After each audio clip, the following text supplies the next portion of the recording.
Shoot how it feels.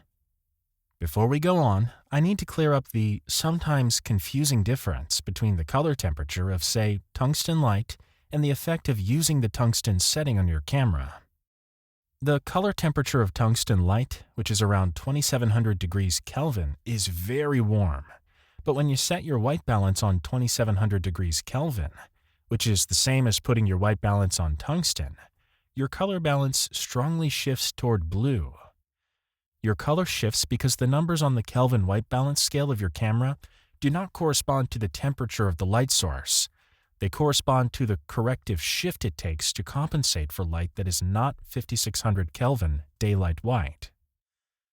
At 2700 degrees Kelvin, tungsten, also known as incandescent light, is very warm. But the tungsten setting on your camera, or the 2700 degrees setting on your Kelvin white balance scale, is quite blue, because this setting is designed to neutralize tungsten light. It's a complementary offset. Similarly, 10,000K light is very blue, so if you shoot on the 10,000K setting on your camera's Kelvin scale, your scene will be shifted toward a very warm color cast. If you do not understand this offset nature of your white balance scale, things can get confusing. Given that, let's now revisit our process of shooting in a tungsten-lit room. And this time, we'll be using our camera's more granular Kelvin white balance setting as compared to the clunkier tungsten setting. Normally, I have the choice between a daylight setting and a tungsten setting. But by using the Kelvin setting, I now have more than a dozen incremental settings in between. Think of it as a fine-tuning knob for the way in which your camera translates warm and cool light. Now I don't have to shoot my photo on the daylight setting, which would look nuclear warm, nor do I have to shoot it on the tungsten, which would look oddly neutral. Instead, I can dial in exactly as much warmth as I want. From experience, I know that sweet spot usually is going to be somewhere around 3400 to 3600K, a setting that will allow my camera to render the warm light of my scene closer to the way my eye sees it. In using this approach, I'm unifying my camera's color perception with that of my eye. I can already hear you. Well, I just shoot everything on RAW and then fix it later in Lightroom, Photoshop, Capture One, Affinity. Sure, you can, but here's my problem with that approach: the later part. If I'm traveling, it might be weeks before I fly home and then get around to editing and toning my selects. And at that point, I've lost any sense of immediacy because I've long left my scene. So it makes much more sense to me to dial in my color while I'm still experiencing the scene in front of me. You will never remember that scene exactly as you experienced it when you were there in real time. Why would you want to let weeks pass and then sit down one day and start twiddling the knobs until you get something that feels close, maybe, to how you remember it? I am here right now.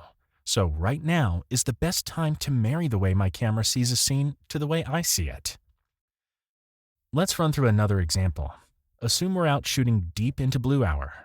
Even though I know I'm not in a daylight environment, I'll first start on the Kelvin scale equivalent of the daylight white balance setting, 5600K.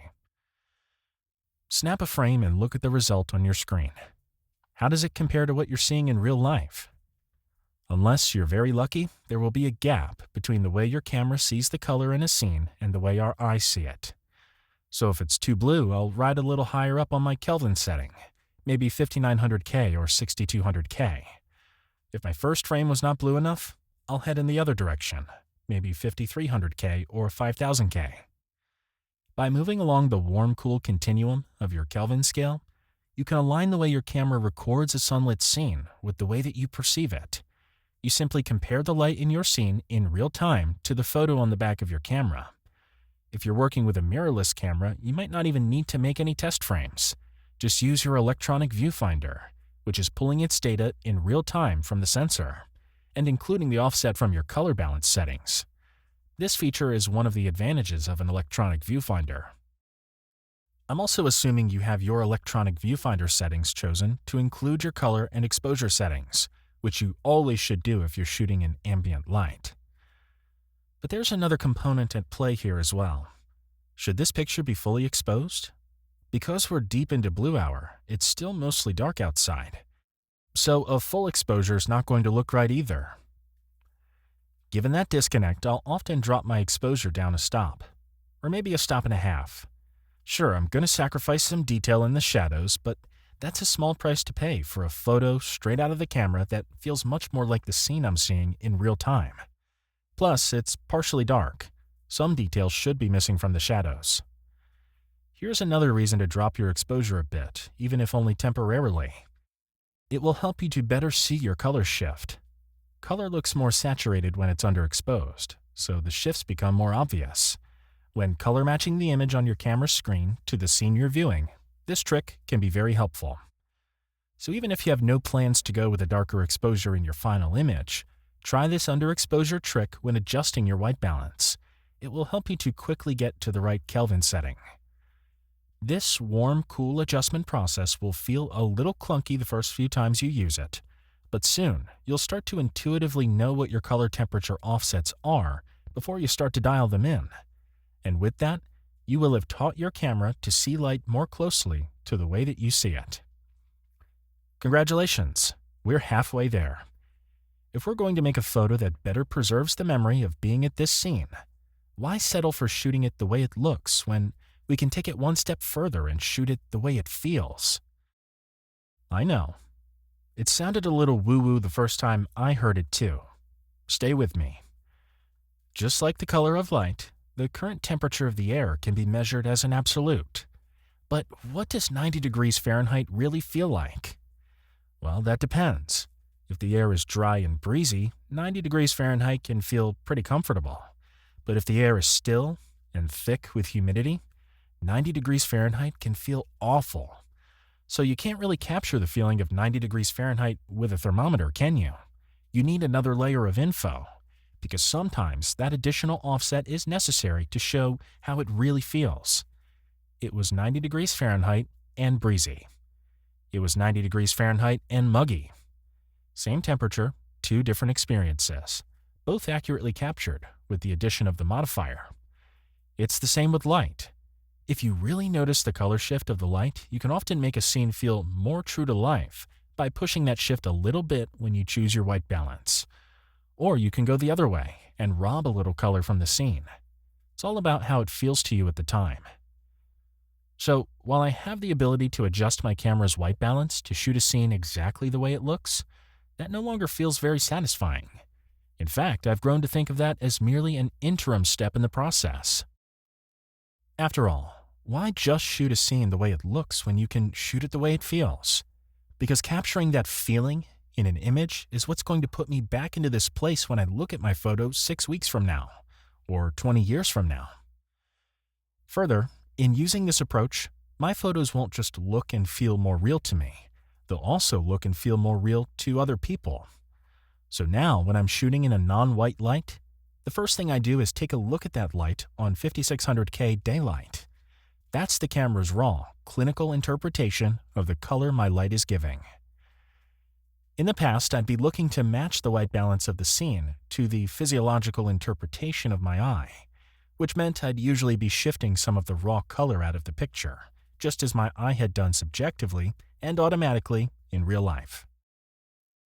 But after I became more aware of how much the color of light contributes to that you are there feeling, I became increasingly willing to let more of that color remain, or even to push it a little bit.